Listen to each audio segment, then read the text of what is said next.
ഇന്നത്തെ വളഞ്ഞ വഴി നാളത്തെ പൊളിഞ്ഞ വഴിയാണ്. എല്ലാവരും പ്രതീക്ഷിച്ച പോലെ കീമിൻ്റെ സ്റ്റാൻഡർഡൈസേഷൻ കേസ് ഇപ്പോൾ കോടതിയിലാണ്. ഈ അവസരത്തിൽ സത്യം പറയാൻ മടിക്കേണ്ടതില്ല, രാജാവ് നഗ്നം തന്നെയാണ്. കീമിലെ ലേറ്റസ്റ്റ് സ്റ്റാൻഡർഡൈസേഷൻ ഫോർമുലയിൽ പുളകിതരാണ് നമ്മുടെ നാട്ടിലെ പലരും. നമ്മുടെ കുട്ടികൾ മുന്നിൽ വന്നു എന്ന് പറഞ്ഞാണ് പലരും ആനന്ദ നൃത്തമാടുന്നത്. അങ്ങനെ അഥവാ കുറച്ചുപേർ മുന്നിലേക്ക് വന്നുവെങ്കിൽ പിന്നിലേക്ക് പോയവർ ആരാന്ന് കൂടി അന്വേഷിച്ചാൽ നന്നായിരിക്കും. ഒരുപക്ഷെ പ്രയോജനം കിട്ടിയ കേരള സിലബസിലെ കുട്ടികളെ ഉദ്ദേശിച്ചാവും കേരളം ജയിച്ചു നോക്കിയ ആൾക്കാർ പറയുന്നത്. എന്നാൽ മനസ്സിലാക്കുക, CBSE ICSE ഒക്കെ പഠിക്കുന്ന പാകിസ്ഥാൻ പൗരന്മാരൊന്നും അല്ല. CBSE ICSE പഠിച്ചു വന്ന കാരണത്താൽ ആ മലയാളി വിദ്യാർത്ഥികൾ ആരും മലയാളി അല്ലാതാവുന്നുമില്ല. പിന്നിലേക്ക് പോയത് CBSE ICSE സ്റ്റുഡൻസ് ആണെന്നുള്ള കാരണത്താൽ കേരളം മുന്നോട്ട് പോയി എന്നും അർത്ഥമില്ല. സയൻസ് ആൻഡ് ടെക്നോളജി ഒക്കെ ഇത്ര ബഹുദൂരം മുന്നോട്ട് കുതിക്കുമ്പോഴും അഡ്മിനിസ്ട്രേഷനിൽ ഇരിക്കുന്നവരും ഇത്ര നിലവാരമില്ലായ്മ കാണിക്കുന്നത് നമ്മളെയൊക്കെ അത്ഭുതപ്പെടുന്ന കാര്യമാണ്. ഒരു സ്ട്രീമിലും കേരള സിലബസിൽ മാത്രമല്ല CBSEയിലും ICSEയിൽ പോലും mark കുറയില്ല.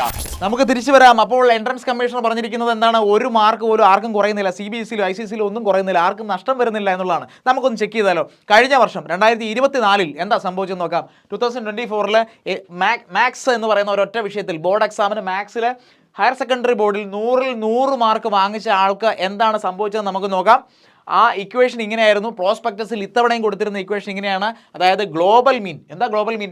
CBSE ICSE Kerala syllabus എല്ലാ സിലബസുകളുടെയും കഴിഞ്ഞ 15 വർഷത്തെ ആവറേജ്, എല്ലാ സിലബസിൻ്റെയും കഴിഞ്ഞ 15 വർഷത്തെ മാർക്കുകളെല്ലാം ആഡ് ചെയ്ത് സ്റ്റുഡൻസിൻ്റെ നമ്പർ കൊണ്ട് ഡിവൈഡ് ചെയ്തിട്ടുള്ള ആവറേജാണ് 64.1281. അതിനോട് എന്താ ആഡ് ചെയ്യണം?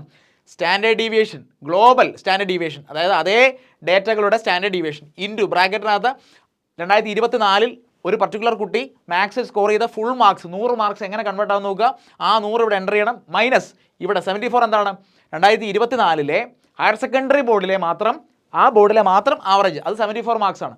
ഡിവൈഡഡ് ബൈ ഈ 17.6179 എന്ന് പറയുന്നത് 2024 മാത്സ് പേപ്പറിലെ ഹയർ സെക്കൻഡറി ബോർഡിലെ സ്റ്റാൻഡേർഡ് ഡീവിയേഷൻ ആണ്. അപ്പോൾ ഇങ്ങനെയായിരുന്നു equation. Global mean plus standard deviation, global standard deviation multiplied with marks scored minus എന്താണ് average marks in that particular board divided by standard deviation of that board. അപ്പോൾ ഇത്രയും ചെയ്ത് കഴിയുമ്പോഴത്തേക്കും convert ചെയ്തപ്പോൾ 100 മാർക്ക് സ്കോർ ചെയ്തവൻ 92ലേക്ക് താഴേക്ക് പോയി. ഓക്കെ, അപ്പോൾ ഇതിനകത്ത് ലോജിക്ക് എന്താണ്? ഇതിനകത്ത് ഈ പരീക്ഷ compared to all other boards നമ്മൾ നോക്കുമ്പോഴത്തേക്കും 74 എന്ന് പറയുന്ന ഒരു ഹയർ ആവറേജ് വന്നിരിക്കുന്നു. അതിൻ്റെ അർത്ഥം എന്താണ്? പരീക്ഷ മൊത്തത്തിൽ എളുപ്പമായിരുന്നു ആ ബോർഡിൽ. അപ്പോൾ അങ്ങനെ എളുപ്പം വന്നതുകൊണ്ട് പിന്നെ ഇത് 74 സ്ഥാനത്ത് വീണ്ടും എളുപ്പമായാൽ അത് 84 94ലേക്കൊക്കെ കൂടി വന്നു കഴിഞ്ഞാൽ മൈനസ് ആണ് കിടക്കുന്നത്. അപ്പോൾ ഇത് കൂടി വരുന്തോറും ഈ മാർക്സ് കുറഞ്ഞു വരും. അത് ന്യായമായ കാര്യം അല്ലേ? അത് ലോജിക്കലി ആലോചിച്ചാൽ മനസ്സിലാവും. പരീക്ഷ എളുപ്പമാവും തോറും ഈ ബോർഡിലുള്ളവർ ഒരുപാട് മുന്നിലേക്ക് പോകാനുള്ള സാധ്യതയുണ്ട്. അങ്ങനെയുള്ള അപ്പോൾ ലിമിറ്റ് ചെയ്യണം. അപ്പോൾ പരീക്ഷ അത്ര എളുപ്പമല്ലാത്ത ബോർഡിലുള്ളവർക്ക് ഇല്ലെങ്കിൽ വലിയ ബുദ്ധിമുട്ടിലേക്ക് പോകും. അപ്പോൾ അത് ഉണ്ടാവാതിരിക്കാനായിട്ട് എല്ലാ ബോർഡുകളെയും സ്റ്റാൻഡർഡൈസ് ചെയ്യാന്നുള്ള ഉദ്ദേശത്തിലാണ്. അപ്പോൾ അതുകൊണ്ട് തന്നെ മൈനസ് ആവറേജ് തന്നെയാണ് ആ ഇക്വേഷന്. നമുക്ക് ഒരു തെറ്റും പറയാനില്ല. Divided by standard deviation. ഈ സ്റ്റാൻഡേർഡ് ഡീവിയേഷൻ അർത്ഥം എന്താണ്?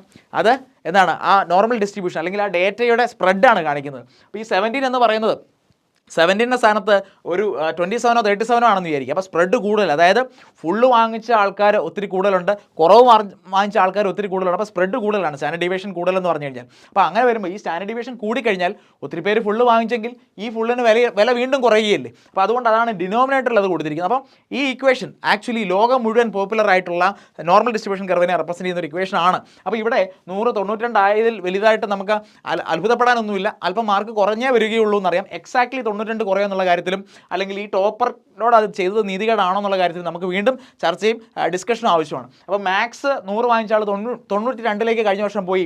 ഫിസിക്സ് 100 വാങ്ങിച്ച ആൾ 89ലേക്കാണ് പോകുന്നത്. കെമിസ്ട്രി 100 വാങ്ങിച്ച ആൾ 91ലേക്കാണ് പോകുന്നത്. ചുരുക്കം പറഞ്ഞാൽ 300 വാങ്ങിച്ച ആൾ 273ലേക്ക് ട്രാൻസ്ഫോം ചെയ്യപ്പെട്ടു. ഓക്കെ, 300 വാങ്ങിച്ച ആളാണ് 273ലേക്ക്, അതായത് 27 മാർക്കാണ് അയാളുടെ നഷ്ടപ്പെട്ടത്. അപ്പോൾ അവിടെ നമ്മൾ യൂസ് ചെയ്ത ആ ഇക്വേഷൻ വാലിഡ് ആവണമെങ്കിൽ ഞാൻ പറഞ്ഞു ഡിസ്ട്രിബ്യൂഷൻ, ആ ഡേറ്റ എന്ന് പറയുന്നത് ഇതുപോലെ പെർഫെക്റ്റ് നോർമൽ ഡിസ്ട്രിബ്യൂഷൻ കർവായിരിക്കണം, ഒരു സിമെട്രിക് ബെൽ കർവായിരിക്കണം. അതായത് ഇത് നമ്മൾ ഒരുപാട് കേസുകളിൽ ഇപ്പം നമ്മുടെ മനുഷ്യന്മാരുടെ ശമ്പളം ആയിക്കോട്ടെ, മാർക്ക് ആയിക്കോട്ടെ, ഒക്കെ യൂഷ്വലി ഇങ്ങനൊരു ഡിസ്ട്രിബ്യൂഷനിലാണ് വരാറുള്ളത് അല്ലേ. കോമൺ സെൻസ് നമ്മൾ ആലോചിച്ച് കഴിഞ്ഞാൽ വളരെ കുറവ് കിട്ടുന്നവരുടെ എണ്ണം വളരെ കുറവായിരിക്കും. അതായത് 100ൽ 1 മാർക്കൊക്കെ കിട്ടുന്നവരുടെ എണ്ണമൊക്കെ ഭയങ്കര കുറവായിരിക്കത്തില്ല. അതുപോലെ 100ൽ 100 വാങ്ങിക്കുന്നവരുടെ എണ്ണവും യൂഷ്വലി സാധാരണ ഒരു ഡീസൻറ്റ് എക്സാം ആണെങ്കിൽ അതും വളരെ കുറവായിരിക്കും. പക്ഷേ ആവറേജ് മാർക്സാണ് ഏറ്റവും കൂടുതൽ ആൾക്കാർ വാങ്ങിക്കുന്നത്. അപ്പോൾ ഇതുപോലത്തെ ഒരു കർവ് ഇങ്ങനെ പെർഫെക്റ്റ്ലി ഫിറ്റ് ആയിട്ടുള്ള ഒരു പെർഫെക്റ്റ് സിമെട്രിക് ആയിട്ടുള്ള കർവ് ആണെങ്കിൽ നേരത്തെ പറഞ്ഞ ഇക്വേഷൻ നന്നായിട്ട് വർക്കാവും, ഒരു പ്രശ്നവും ഒരു എററും സംഭവിക്കത്തില്ല. പക്ഷേ ഇങ്ങനെ അല്ലാതെ പല സാഹചര്യങ്ങളിലും പല ഡേറ്റയും ചിലപ്പം സ്ക്യൂഡ് ആയിരിക്കും, മനസ്സിലായില്ലേ. അതായത് SKEW സ്ക്യൂ എന്ന് പറയും. അതായത് ചിലപ്പോൾ ഇങ്ങനെ വരാം, ലെഫ്റ്റ് സ്ക്യൂഡും റൈറ്റ് സ്ക്യൂഡും ഒക്കെ വരാം. ഓക്കെ, ഇങ്ങനെയൊക്കെ വരാം. അതായത് ചില പ്രത്യേക സാഹചര്യങ്ങളിൽ ഈ സിമെട്രിസിറ്റി വിട്ടിട്ട് സ്ക്യൂനെസ് സംഭവിക്കാം ഡേറ്റയിൽ. അതിൻ്റെ എക്സാമ്പിൾ, ക്ലാസിക് എക്സാമ്പിളാണ് എന്ത്, ഹയർ സെക്കൻഡറിയിലെ കഴിഞ്ഞ ഈ റീസെൻറ്റ് വർഷങ്ങളിലെ പെർഫോമൻസ് എന്ന് പറയുന്നത്. കാരണം എന്താണ്, ഈ പറഞ്ഞതിന് വിരുദ്ധമായിട്ട് വളരെ ഹൈ മാർക്സ് വാങ്ങിക്കുന്നവരുടെ എണ്ണം വളരെ കൂടുതലാണ്, ലോ മാർക്ക് വാങ്ങിക്കുന്നവരുടെ എണ്ണം നേരെ മറിച്ച് കുറവുമാണ്. മനസ്സിലായോ? അപ്പോൾ ഇത്തരം ഒരു ഡിഫറൻസ് ഉള്ളതുകൊണ്ടാണ് ഈ സ്ക്യൂനെസ് ഒന്നുകൊണ്ട് മാത്രം ഈ ഹയർ സെക്കൻഡറി ഡേറ്റയിൽ നമ്മൾ തൊട്ട് മുമ്പത്തെ ഈ ഇക്വേഷൻ യൂസ് ചെയ്യുമ്പോഴത്തേക്കും എറർ കുറച്ച് കൂടുതലായിട്ട് വരുന്നതാണ്. അപ്പം ഈ സ്ക്യൂനെസ് കറക്റ്റ് ചെയ്യുന്നതിന് പകരം ലാസ്റ്റ് ഇയർ ഉണ്ടായത് ഈ സ്ക്യൂനെസ് ആണെന്ന് ഞാൻ പറയുന്നു. ആ ഇക്വേഷൻ അത് വളരെ പോപ്പുലറും വളരെ സയൻറ്റിഫിക് ആയിട്ടുള്ള ഒരു ഇക്വേഷനുമാണ്, അതിനകത്ത് വലിയ തെറ്റ് പറയാനില്ല. പക്ഷേ സ്ക്യൂനെസ് വന്നു കഴിഞ്ഞാൽ ചെയ്യേണ്ട ട്രാൻസ്ഫോർമേഷൻ, ചെയ്യേണ്ട കറക്ഷൻ അത് ചെയ്യുകയായിരുന്നു വേണ്ടിയിരുന്നത്. അതിന് പകരം നമ്മൾ പരിഷ്കാരം എന്നുള്ള പേരിൽ പ്രാകൃതമായ ഒരു രീതിയിലേക്ക് നമ്മൾ തിരിച്ചു പോവുകയാണ് ഉണ്ടായത്. തമിഴ്നാട്ടിൽ അത് അപ്ലൈ ചെയ്തതിന് വേറെ പൊളിറ്റിക്കലായിട്ടുള്ള റീസൺസ് ഉണ്ടായിരിക്കാം. ഇന്ത്യ ആകെ മൊത്തത്തിൽ നമ്മൾ നോക്കിക്കഴിഞ്ഞാൽ, ഇന്ത്യയിലെ മുഴുവൻ സംസ്ഥാനങ്ങൾ നോക്കിക്കഴിഞ്ഞാൽ ബോർഡ് എക്സാംസ് കൂട്ടുന്ന സംസ്ഥാനങ്ങൾ വളരെ വളരെ കുറവാണ്. ഇത്തവണ നോക്കൂ, പ്രോസ്പെക്ടസിൽ പറഞ്ഞിരിക്കുന്ന അല്ലേ ഒരു ക്ലോസ് 1.6 എന്ന് പറഞ്ഞ മറ്റൊരു ക്ലോസ് മറ്റോ പ്രകാരം വിവേചനാധികാരം അല്ലെ separate extra ordinary പവറാണുള്ളത്.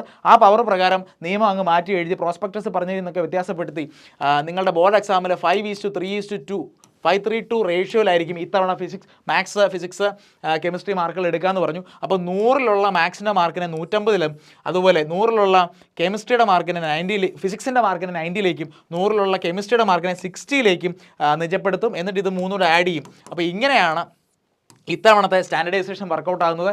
5:3:2 ratio. Already നിങ്ങളുടെ എൻട്രൻസ് എക്സാം നടക്കുന്നതും ഇതേ റേഷ്യോയിലാണ്. മാത്സ്, ഫിസിക്സ്, കെമിസ്ട്രി അതേ റേഷ്യോയിൽ നിങ്ങളുടെ ബോർഡ് എക്സാമിന് മാർക്കും മാറ്റുന്നു.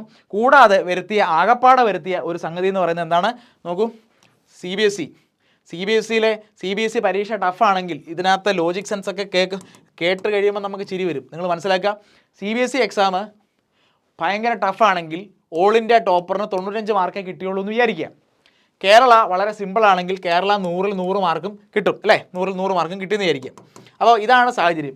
അപ്പോൾ ഇത്തവണത്തെ പുതിയ നിയമപ്രകാരം ഈ 95-കാരനെ എങ്ങോട്ട് കയറ്റും, ഈ 95-കാരനെ 100-ലേക്ക് കൊണ്ടുപോകും. ഈ 95-കാരനെ 100-ലേക്ക് കൊണ്ടുപോകുമ്പോൾ എന്ത് പറ്റും, അതായത് ഓൾ ഇന്ത്യ ലെവലിൽ ടോപ്പ് വാങ്ങിച്ച ആളെ 95-നെ 100 ആക്കും. അപ്പോൾ അങ്ങനെ വരുമ്പോഴത്തേക്കും ഇടയ്ക്ക് 60 മാർക്ക് വാങ്ങിച്ച ഒരാൾക്ക് തത്തുല്യമായിട്ടുള്ള പ്രപ്പോർഷണൽ ആയിട്ടുള്ള ഇൻക്രീസ് കിട്ടും. എന്താണ് പ്രപ്പോർഷണൽ ഇൻക്രീസ്? അതായത് ഈ 60 എന്ന് പറയുന്നത് 95-ലാണ് വാങ്ങിച്ചതെന്ന് അസ്യൂം ചെയ്തിട്ട് അതിന് ഇനി 100-ലേക്ക് കയറ്റിക്കൊണ്ടു. അപ്പം ഇൻറ്റു 100, ആ 60 സ്കോർ ചെയ്ത ആൾക്ക് ഇൻറ്റു 100/95 എന്നുള്ള രീതിയിൽ മുന്നോട്ടേ പോകത്തുള്ളൂ, പുറയിലോട്ട് ആരും പോകുന്നില്ല. ഇവിടെ 100-ൽ 100 ടോപ്പർ ഹയർ സെക്കൻഡറി വന്നിട്ടുണ്ടെങ്കിൽ, 100 ഫുൾ മാർക്ക് വാങ്ങിച്ച ടോപ്പർ ഉണ്ടെങ്കിൽ ഇവിടെ 60 വാങ്ങിച്ച ഒരാൾക്ക് മുന്നോട്ടെങ്ങും പോകുന്നില്ല, അവൻ 60-ൽ തന്നെ നിൽക്കും. കാരണം എന്താണ്, അവൻ്റെ ടോപ്പർ ഓൾറെഡി 100 സ്കോർ ചെയ്തിരിക്കുന്നു, അവനെ 100-നെ മേലോട്ട് കൊണ്ടുപോകാനില്ല. അപ്പോൾ വളരെ സിമ്പിൾ ഒരു കാൽക്കുലേഷനിലേക്ക് മാറി. വലിയ സ്റ്റാൻഡേർഡ് ഡിവിഷനോ ഗ്ലോബൽ മീനോ ഗ്ലോബൽ സ്റ്റാൻഡേർഡ് ഡിവിഷനോ ഒന്നും വേണ്ടി വരുന്നിട്ടില്ല. വളരെ സിമ്പിളായിട്ട് ഇങ്ങനെ ചെയ്തു. പക്ഷേ ഒരു പ്രശ്നമുണ്ടല്ലോ പിള്ളേച്ച, ഇവിടുത്തെ കുഴപ്പം എന്താണെന്ന് വെച്ചാൽ ഓൾ ഇന്ത്യ CBSE ആൾക്കാരിൽ 100-ൽ 100 വാങ്ങിക്കാൻ കെൽപ്പില്ലാത്ത ആൾക്കാരുണ്ടാവുമെന്ന് കരുതുന്നുണ്ടോ? ഇത്തരത്തിലൊരു ഇമ്പ്രൂവ്മെൻറ്റ് ഈ പറഞ്ഞ CBSE ബോർഡിന് കിട്ടുമെന്ന് നിങ്ങൾക്ക് തോന്നുന്നുണ്ടോ? എക്സ്ട്രാ ഓർഡിനറി പ്രോഡിജീസ് ഉള്ള നാടാണ് നമ്മുടേത് അല്ലേ. ഈ ഇന്ത്യ മഹാരാജ്യത്ത് അതുപോലത്തെ എക്സ്ട്രാ ഓർഡിനറി ഏതെങ്കിലും ഒരുത്തം പോരെ? ഇത്രയും സംസ്ഥാനങ്ങൾ, ഇത്രയും വലിയ രാജ്യമാണ്, എവിടെയെങ്കിലും ഒരുത്തൻ ഇരുന്നിട്ട് 100-ൽ 100 വാങ്ങിക്കാരെന്ന് തോന്നുന്നുണ്ടോ? ഇൻഫാക്ട് നമ്മൾ ഫുൾ പെർസെൻറ്റേജ് നോക്കിക്കഴിഞ്ഞാൽ 100-ൽ 100 വാങ്ങിക്കുന്ന CBSEയുടെ പെർസെൻറ്റേജ് നോക്കിക്കഴിഞ്ഞാൽ അത് ഏകദേശം 0.1% സംതിങ് ഉണ്ട്. എന്നാൽ കേരള സിലബസ് നോക്കിക്കഴിഞ്ഞാൽ 0.75% ആൾക്കാർ ഫുള്ള് വാങ്ങിച്ചിട്ടുണ്ട്. അപ്പോൾ അത് തന്നെ കാണിക്കുന്നത് Kerala syllabus exam relatively compared to CBSE വളരെ എളുപ്പമുള്ള എക്സാമാണ്, റിലേറ്റീവ്ലി എളുപ്പമാണ്. അത് കഴിഞ്ഞ 15 വർഷത്തെ ആവറേജ് നോക്കിയാലും അങ്ങനെ തന്നെയാണ്. അപ്പോൾ ഈ 100-ൽ 100 മാർക്ക് CBSEയിലെ ടോപ്പർ വാങ്ങിച്ചത് കൊണ്ട് എന്ത് സംഭവിക്കുന്നു, CBSEയിൽ ഏതെങ്കിലും ഒരുത്തം വാങ്ങിച്ചതുകൊണ്ട് CBSEയിലെ ഒരു കുട്ടിക്കും ഇത്തരത്തിലുള്ള ഇമ്പ്രൂവ്മെൻറ്റ്സ് ഉണ്ടാവുന്നില്ല, അവർ 60 തന്നെ നിൽക്കുന്നു. ചുരുക്കം പറഞ്ഞു കഴിഞ്ഞാൽ CBSEക്കാരനും അവിടെ തന്നെ നിൽക്കുന്നു, കേരള മാർക്ക് വാങ്ങിച്ചവനും അവിടെ തന്നെ നിൽക്കുന്നു. ആകെ മാർക്കിൽ വന്ന വേരിയേഷൻ എന്താണ്, ഈ മാത്സിന് കിട്ടിയ എക്സ്ട്രാ വെയിറ്റേജ് 5:3:2 എന്ന് പറയുന്ന എക്സ്ട്രാ വെയിറ്റേജ്. അപ്പോൾ അതുകൊണ്ട് നിങ്ങൾ മാത്സ് കൂടുതലായിട്ട് സ്കോർ ചെയ്ത വ്യക്തിയാണെങ്കിൽ നിങ്ങളുടെ ഫൈനൽ മാർക്ക് ഒരു അല്പം കൂടുകയും, എന്നാൽ നേരെ മറിച്ച് കെമിസ്ട്രിക്കാണ് നിങ്ങൾ കൂടുതൽ സ്കോർ ചെയ്തതെങ്കിൽ, പെർസെൻറ്റേജ് സ്കോർ ചെയ്തെങ്കിൽ നിങ്ങളുടെ മാർക്ക് ഒരു അല്പം കുറയുകയും ചെയ്യും. അപ്പം ചെറിയ വേരിയേഷൻസ് വരുള്ളൂ. അപ്പോൾ എൻട്രൻസ് കമ്മീഷണറും കൂട്ടാളികളും ഒക്കെ വിചാരിച്ചിട്ടുണ്ടാവും ഇത്തരത്തിൽ വലിയ വേരിയേഷൻസ് ഒന്നും വരുന്നില്ല. ഇൻഫാക്ട് സ്റ്റാൻഡേർഡൈസേഷൻ്റെ ഭാഗമായിട്ട്, ബോർഡ് മാറ്റുന്നതിൻ്റെ ഭാഗമായിട്ട് വലിയ പുറകിലേക്ക് ആരും പോകുന്നില്ല, മുന്നോട്ടല്ലേ പോകുന്നുള്ളൂ. അപ്പോൾ ആരും പരാതിപ്പെടില്ലല്ലോ എന്ന ഒരുപക്ഷെ വളരെ ബുദ്ധിപൂർവ്വമായിട്ടുള്ള നീക്കമായിരിക്കാം ഒരുപക്ഷെ ഇത്തവണ ഉന്നത വിദ്യാഭ്യാസ വകുപ്പ് നടത്തിയത്. പക്ഷേ ഇതിനെ ഞാൻ മറ്റൊരു എക്സാമ്പിളോട് ഉപയോഗിക്കാം. നിങ്ങളൊന്ന് നോക്കുക, ഒരു എക്സാമ്പിൾ നോക്കുക. ഇവിടെ ഇതൊരു ട്രാക്ക് ഇവനാന്ന് വിചാരിക്കുക. ഞാൻ നമ്മുടെ ഉസൈൻ ബോൾട്ടിനെ വിളിച്ചു. ഉസൈൻ ബോൾട്ട് ഞാനും ഓടാൻ തുടങ്ങുകയാണ്. എൻ്റെ സ്റ്റാർട്ടിംഗ് ലൈൻ ഇതാണ്. ഞാൻ ഇവിടെ നിൽക്കും. ഓക്കെ, ഞാൻ എവിടെ നിൽക്കും? ഉസൈൻ ബോൾട്ട് എവിടെ നിൽക്കുമെന്നറിയോ? ഉസൈൻ ബോൾട്ടിനെ ഞാൻ 100 മീറ്റർ, ഇത് പ്രോഗ്രാം നടത്തുന്ന ഞാനാണ്. അപ്പോൾ ഉസൈൻ ബോൾട്ടിനെ ഞാൻ 100 മീറ്റർ പുറകെ കൊണ്ട് നിർത്തും. Okay, Usain Bolt is 100 metre behind, പുറകിൽ. ഓക്കെ, ഞാൻ ഉസൈൻ ബോൾട്ടോട് കമ്പയർ ചെയ്യുമ്പോൾ 100 മീറ്റർ മേളിലും. ഇനിയും ഇതൊരു ഞാൻ 100 മീറ്റർ റേസാണ് ഓടാൻ തുടങ്ങുന്നത്. ഇയാൾ ഇവിടെ നിന്ന് ഓടാൻ തുടങ്ങുന്നു, ഞാൻ ഇവിടെ നിന്ന് ഓടാൻ തുടങ്ങുന്നു. ഞാൻ ഓടിയത് 100 മീറ്റർ റേസാണ്. ഉസൈൻ ബോൾട്ട് 200 മീറ്റർ ഓടിയിട്ടുണ്ട്. പക്ഷേ ഫലത്തിൽ രണ്ടുപേരും ഒരുമിച്ച് എത്തിയെന്ന് വിചാരിക്കുക. അപ്പോൾ ഇവിടെ നിന്ന് ഞാനൊരു ക്യാമറ സംഘടിപ്പിച്ച് ഫോട്ടോ എടുത്തിട്ട് ഞങ്ങൾ രണ്ടുപേരും ഒരുമിച്ച് ഫിനിഷ് ചെയ്തെന്ന് വേണമെങ്കിൽ ഒരു ഫോട്ടോ എടുത്തൊക്കെ വെക്കാം. അപ്പോൾ ഉസൈൻ ബോൾട്ട് പിണങ്ങുകയാണ്. ഓക്കെ, കഴിഞ്ഞ തവണ ഹയർ സെക്കൻഡറിക്കാർ പിണങ്ങിയ പോലെ, കേരള ഹയർ സെക്കൻഡറിക്കാർ പിണങ്ങിയതുപോലെ ഉസൈൻ ബോൾട്ട് പിണങ്ങുകയാണ്. അപ്പം ഞാൻ ഇത്തവണ ഒരു ബുദ്ധി കണ്ടുപിടിച്ചു. ഉസൈൻ ബോൾട്ടിനെ കൊണ്ടുവന്നപ്പോൾ ഞാനൊരു പ്രത്യേക ബുദ്ധി പ്രയോഗിച്ചു. ഞാൻ ഉസൈൻ ബോൾട്ടിനോട് പറഞ്ഞു, അളിയാ നീ പേടിക്കണ്ട, ഇത്തവണ നിൻ്റെ മാർക്ക് ഒന്നും ഞാൻ കുറയ്ക്കത്തില്ല, നീ സന്തോഷമായിട്ട് വാ. നീ നേരത്തെ കഴിഞ്ഞ തവണ നീ ഇവിടെ നിന്നല്ലേ സ്റ്റാർട്ട് ചെയ്തത്, ബോൾട്ട് ഇവിടെ നിന്നാണ് സ്റ്റാർട്ട് ചെയ്തത്. ബോൾട്ടിനോട് പറയുന്നു, അങ്ങനെയൊന്നുമില്ല, നിനക്ക് സ്റ്റാർട്ടിംഗ് ലൈനിൽ തന്നെ നിനക്ക് ഇത്തവണ ഞാൻ അവസരം തരാം. നീ അവിടെ നിന്ന് വന്നിട്ട് ഇതാ ഇവിടെ വന്ന് നിൽക്കുക. നിന്നെ ഞാൻ ഇത്തവണ നാണം കെടുത്താൻ ഉദ്ദേശിക്കുന്നില്ല. നിനക്കിതാ ഇവിടെ വന്ന് നിൽക്കാം. ഇവിടുന്ന് തന്നെ നിനക്ക് ഓട്ടം തുടങ്ങാം. ഓക്കെ, ഫിനിഷിംഗ് ലൈൻ ഇത് തന്നെ ആയിരിക്കും. സ്റ്റാർട്ടിംഗ് ലൈനോ ഫിനിഷിംഗ് ലൈനോ ഒരു വ്യത്യാസമില്ല. പക്ഷേ ഞാൻ ഓടാൻ തുടങ്ങുന്നത് ദാ ഇവിടെ നിന്നായിരിക്കും. എവിടെ? വെറും 5 മീറ്റർ ഫ്രണ്ടിൽ നിന്നായിരിക്കും. എന്നിട്ട് ഒരുമിച്ച് ഈ പറഞ്ഞ പോലെ സ്റ്റാർട്ട് ചെയ്യുന്നു. ഞാൻ അതിസമർത്ഥമായിട്ട് ജയിക്കുന്നു, ഉസൈൻ ബോൾട്ട് തോറ്റു പോകുന്നു. ഓക്കെ, അല്ലെങ്കിൽ ഒരുമിച്ച് ഫിനിഷ് ചെയ്യുന്നു വിചാരിക്കും. അപ്പം ഇത്തരത്തിൽ അതിസമർത്ഥമായിട്ട് ഞാൻ ഉസൈൻ ബോൾട്ടിനെ പറ്റിച്ചതുപോലെയാണ് ഇത്തവണത്തെ സ്റ്റുഡൻസിനെ ഈ പുതിയ ഫോർമുല ഇറക്കി പറ്റിച്ചിരിക്കുന്നത്. മനസ്സിലാകുന്നുണ്ടോ? ഈ പുതിയ ഫോർമുല ഇറക്കി പറ്റിച്ചിരിക്കുന്നത്. അപ്പോൾ ഇതിനകത്ത് വലിയ മനോവിഷമം ഉണ്ടാകാനില്ല. കഴിഞ്ഞ തവണ 27 മാർക്ക് പോയല്ലോ എൻ്റെ ദൈവമേ എന്നോർത്ത് കരയുന്ന ഒത്തിരി പേരുണ്ടായിരുന്നു. പക്ഷേ ഇത്തവണ 6 മാർക്ക് പുറകിലോട്ട് അങ്ങനെ പോയിട്ടില്ല. മാത്സിൻ്റെ പെർസെൻറ്റേജിനെ അപേക്ഷിച്ച് കെമിസ്ട്രിയുടെ പെർസെൻറ്റേജ് കൂടുതലായിട്ടുള്ളവർക്ക് മാത്രം ചിലപ്പോൾ ഒരു 8-10 മാർക്ക് ചിലപ്പോൾ കുറഞ്ഞിട്ടുണ്ടെന്ന് വിചാരിച്ചു. അല്ലാതെ വലിയ കുറയ്ക്കലൊന്നും നടന്നിട്ടില്ലാത്തതുകൊണ്ട് വലിയ പരാതിയോ പ്രശ്നങ്ങളൊന്നും ഉണ്ടാവത്തില്ല എന്ന് ഉന്നത വിദ്യാഭ്യാസ വകുപ്പിലെ പ്രഗത്ഭർ അല്ലെങ്കിൽ നമ്മുടെ അഡ്മിനിസ്ട്രേറ്റീവ് ലെവലിലുള്ള ആൾക്കാരൊക്കെ കരുതിയെങ്കിൽ നിങ്ങൾക്ക് തെറ്റി. അത് നിങ്ങൾ മനസ്സിലാക്കുക. ഇതിനകത്ത് ന്യായമായിട്ടുള്ളൊരു കാര്യമല്ല ഇവിടെ സംഭവിച്ചിരിക്കുന്നത്. ഇതിനകത്ത് ഗ്ലോബലി അക്ലെയിംഡ് ആയിട്ടുള്ള പോപ്പുലർ ആയിട്ടുള്ള ഒരു പ്രോപ്പർ സ്റ്റാൻഡർഡൈസേഷൻ തന്നെ ചെയ്യണമായിരുന്നു. എന്നാൽ ഈ പ്രശ്നങ്ങളൊക്കെ പരിഹരിക്കാനായിട്ട് ഒരുപാട് തവണ കഴിഞ്ഞ വർഷവും നമ്മൾ ഇത്തരത്തിലുള്ള ചർച്ചകൾ ചെയ്തിരുന്നു. നിങ്ങൾ കണ്ടുകൊണ്ടിരിക്കുന്നവർ കരുതുന്നുണ്ടാവും ഒരുപാട് പ്രശ്നങ്ങളൊക്കെ പറഞ്ഞിട്ട് സിസ്റ്റത്തിനെ അവമാനിക്കലാണ് എൻ്റെ ഉദ്ദേശമെന്ന്. അല്ല, സിസ്റ്റത്തിനെ നമുക്ക് ഏതെങ്കിലും വിധേന നമുക്ക് നല്ല ശരിയായിട്ടുള്ള ദിശയിലേക്ക് കൊണ്ടുവരാൻ പറ്റുമെങ്കിൽ അത് തന്നെയാണ് ചെയ്യേണ്ടത്, അല്ലേ? ഇവിടെ വാഴേണ്ടത് മെറിറ്റുള്ളവരാണ് ജോബിൽ വരേണ്ടത്. നമ്മളെല്ലാവരും തന്നെ ഇതിനകത്ത് അഡ്വാൻറ്റേജ് കിട്ടിയവർ പോലും ഒന്ന് ഇരുത്തി ചിന്തിക്കുക. നിങ്ങളും മനസ്സിലാക്കുക, ഒരു ഗവൺമെൻറ് ഓഫീസിൽ പോകുമ്പോൾ അല്ലെങ്കിൽ നമ്മുടെ നാട്ടിലെ ഇൻഫ്രാസ്ട്രക്ചർ ഒക്കെ അല്ലേ ഏറ്റവും മിടുക്കർ തന്നെ എല്ലാം ചെയ്യണമെന്നല്ലേ നമ്മൾ ആഗ്രഹിക്കുന്നത്. ഇല്ലെങ്കിൽ നമ്മളെല്ലാവരും ഈ രാജ്യം മുഴുവൻ അപകടത്തിലേക്ക് പോകും, അല്ലെ? നമ്മുടെ നാട്ടിലെ ഓരോ സർവീസും ഏറ്റവും മികച്ചതായിട്ട് കിട്ടണമെന്നല്ലേ നമ്മൾ ആഗ്രഹിക്കുക. അതൊരു ആശുപത്രി പോയാലായിക്കോട്ടെ, നമ്മളൊരു ഹൈവേയിൽ യാത്ര ചെയ്യുമ്പോഴായിക്കോട്ടെ, എല്ലാ കാര്യങ്ങളും ഏറ്റവും മികച്ചവർ ചെയ്യണമെന്ന് ആഗ്രഹിക്കുന്ന നമ്മൾക്ക് നമ്മുടെ നാട്ടിൽ മെറിറ്റോക്രസി വാണാൽ മാത്രമേ, മെറിറ്റുള്ളവൻ ഉയർന്ന ലെവലിൽ വന്നെങ്കിൽ മാത്രമേ എന്താണ് നമുക്ക് ഈ നാട് മൊത്തത്തിൽ പ്രയോജനവും വികസനവും ഒക്കെ ഉണ്ടാവുള്ളൂ. അപ്പോൾ ആ ഒരു തത്വം എല്ലാവരും ഒന്ന് മനസ്സിലാക്കുക. ഓക്കെ, അപ്പോൾ അതുകൊണ്ട് തന്നെ നമ്മൾ ഇതിനകത്ത് നിർദ്ദേശിക്കുന്ന ചില സൊല്യൂഷൻസ് ഇതൊക്കെയാണ്. ഈ പ്രശ്നങ്ങൾക്ക്, ഈ പ്രഹേളികൾക്കുള്ള ഉത്തരം ഇതൊക്കെ തന്നെയാണ്. നിങ്ങൾ ഓരോരുത്തരും ഈ സൊല്യൂഷൻസ് കേട്ടിട്ട് ഇതിന് ഏറ്റവും ബെസ്റ്റ് ഏതാണെന്ന് നിങ്ങൾ കമൻറ്റ് ബോക്സിൽ ഇടുക. നോക്കി, ഫസ്റ്റ് ഓപ്ഷനായിട്ട് നമ്മൾ സജസ്റ്റ് ചെയ്യുന്നത് ഒന്ന്, അവോയ്ഡ് കീം. എന്തിനാണ് ഇങ്ങനെ ഒരു എക്സാം ഇങ്ങനെ പലതവണ എങ്ങനെ സ്റ്റാൻഡർഡൈസ് ചെയ്യണമെന്ന് അറിയാൻ പാടില്ലാത്ത, അല്ലെങ്കിൽ വളരെ ബാലിശമായ രീതിയിലേക്ക് പ്രാകൃതമായ രീതികളിലേക്കൊക്കെ തിരിഞ്ഞു പോകാനൊക്കെ ആണെങ്കിൽ ഈ പിള്ളേരുടെ ഭാവി വെച്ച് ഇങ്ങനെ പന്താടേണ്ട കാര്യമുണ്ടോ? നമ്മളെ ഒരു കുട്ടിയുടെ അമ്മ വിളിച്ചിട്ട്, എനിക്ക് എൻ്റെ ഒരു കുട്ടി ഇപ്പോൾ ദാണ്ടെ +2 കഴിഞ്ഞു, ഇങ്ങനെ നിൽക്കുന്നു, ഒരുപാട് മാർക്കിന് നഷ്ടമുണ്ട്, അല്ലെങ്കിൽ ഞങ്ങൾ വിചാരിച്ച റാങ്കിലൊന്നും വന്നിട്ടില്ല, ഇനി അവൾക്കൊരു അനിയത്തി കൂടിയുണ്ട്, അവളിപ്പോൾ നമ്മുടെ 10ാം ക്ലാസ് കഴിഞ്ഞിരിക്കുന്നത്, അവളെ ഞാൻ CBSE വിടണോ കേരള സിലബസിലേക്കൊക്കെ വിടണോ എന്നുള്ള വലിയ കൺഫ്യൂഷനിലാണ് ആ അമ്മ കരഞ്ഞുകൊണ്ടിരിക്കുകയാണ്. അപ്പോൾ ഞങ്ങൾ പ്രതീക്ഷിച്ച റാങ്കിലേക്ക് എങ്ങും എത്തിയിട്ടില്ല, അതിൻ്റെ 7 എത്തിയിട്ടില്ല. അപ്പോൾ ഒരു വർഷം റിപ്പീറ്റ് ചെയ്തത് തന്നെ വലിയ നഷ്ടമായി പോയെന്നൊക്കെ പറഞ്ഞ് വിഷമിക്കുന്ന ഒരുപാട് മാതാപിതാക്കൾ ഇന്ന് നമ്മുടെ കേരളത്തിലുണ്ട്. അപ്പോൾ എന്തിനാണ് വെറുതെ ഇത്തരത്തിൽ മാതാപിതാക്കളെ ബുദ്ധിമുട്ടിക്കുന്നത്, അല്ലെങ്കിൽ പേരൻസിനെയും കുട്ടികളുടെയൊക്കെ സ്വപ്നങ്ങൾ തല്ലി തകർക്കുന്നതാണ് ചോദിക്കാനുള്ളത്. അതുകൊണ്ട് avoiding KEAM is a superb option. First ഓപ്ഷനായിട്ട് നമുക്ക് പറയാനുള്ളത് അതാണ്. കീം അങ്ങ് അവോയ്ഡ് ചെയ്യുക. സൊല്യൂഷൻ 1, മെഡിസിന് നീറ്റല്ലേ ഉള്ളൂ, അതുപോലെ മിക്ക സംസ്ഥാനങ്ങളിലെയും പോലെ കീം ഒഴിവാക്കി IIT JEE റാങ്ക് ലിസ്റ്റ് ഉപയോഗിക്കുക. രണ്ടാമത്തെ option, avoid the board exam. Board എക്സാമിൻ്റെ മാർക്കുകൾ എന്തിനാണ് ആഡ് ചെയ്യുന്നത്? ഈ ഇന്ത്യ മഹാരാജ്യത്ത് ആകെപ്പാടെ ഇത് കൺസിഡർ ചെയ്യുന്നത് തമിഴ്നാടും കേരളവും കർണാടകയും പോലത്തെ അപൂർവം ചില സംസ്ഥാനങ്ങളാണ്. ഇപ്പം നമുക്കതില്ലാതെ തന്നെ നമുക്ക് പ്രോപ്പർലി എൻട്രൻസ് റാങ്ക് വെച്ചിട്ട് അതല്ലേ ബേസ്. അതാകുമ്പോൾ എല്ലാവർക്കും കോമൺലി പരീക്ഷ നിങ്ങൾക്ക് നടത്താം, കൃത്യമായിട്ടുള്ള റാങ്കിങ് നടത്താം. ഇത്തരത്തിൽ ബോർഡുകൾ തമ്മിലുള്ള സ്വിച്ചിങ്ങും ട്രാൻസ്ഫോർമേഷനും ഒക്കെ വെറുതെ അനാവശ്യമായിട്ടുള്ള പ്രശ്നങ്ങളിലേക്ക് കിടക്കേണ്ട കാര്യമുണ്ടോ? ഇല്ല. സൊല്യൂഷൻ 2, 2015 IIT ഒഴിവാക്കിയ പോലെ ബോർഡ് മാർക്സ് ഒക്കെ ഒഴിവാക്കി എൻട്രൻസ് മാർക്സ് മാത്രം എടുത്ത് റാങ്ക് ലിസ്റ്റ് പബ്ലിഷ് ചെയ്യുക.